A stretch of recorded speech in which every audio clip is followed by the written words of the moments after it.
So I'm not a Star Wars guy, but I'm going to drop this anyway. I'm more of a Star Trek. Judge me as you must. That's fine and fair.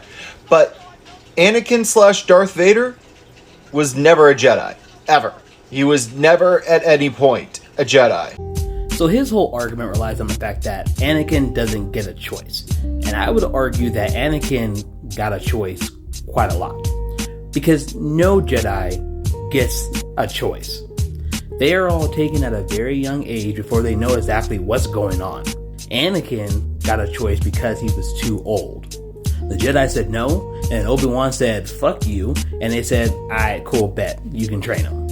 And then Padme gives him a choice, not just on Mustafar, she actually gives him a choice quite a bit. This is a conversation that both she and Anakin had multiple times, and depending on who started the conversation, the other one would say, well, this is all we know, what else can we do? And then when Ahsoka leaves the Jedi Order, she gives him an opportunity to come with her, and again, he tells her, this is all I really know. He actually raised someone who ended up walking away from the Jedi Order. It was always Anakin's choice. Now, I do agree that Anakin was an attack dog for the Jedi, because they thought that bringing balance back to the Force meant eradicating the Sith. So they let him have his more violent tendencies. Other Jedi have them, kind of like Mace Windu being able to channel the light and the dark side of the Force at the same time. And also Count Dooku, who even after he betrayed them, they always said he was such a great Jedi and tried multiple times to bring him back to the side of the Republic. Speaking of the Count, if I remember correctly, he is a Count because he was still highly involved and connected to his family from his home planet, which allowed him to keep his title. Obi-Wan had a romance with the ruler of Mandalore, and as she's dying in his arms, he tells her, if you had said the word, I would have left the Jedi Order. And that wasn't the first time he had those thoughts. He actually tried to leave the Jedi Order as a young man when he was still an apprentice to Qui-Gon. Anakin could have left if he wanted to. So again, no shade to King Ginger Jack, because like he said, he's a Star Trek guy. He's not a Star Wars guy like me. I'm the guy who walked into my comic book shop when they announced the High Republic and told them I want every single title. So his take is interesting. It's one I haven't heard before, but I just believe he's wrong.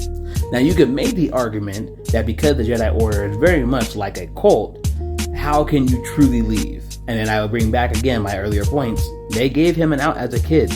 He and his lover had that conversation multiple times. His apprentice also gave him an out.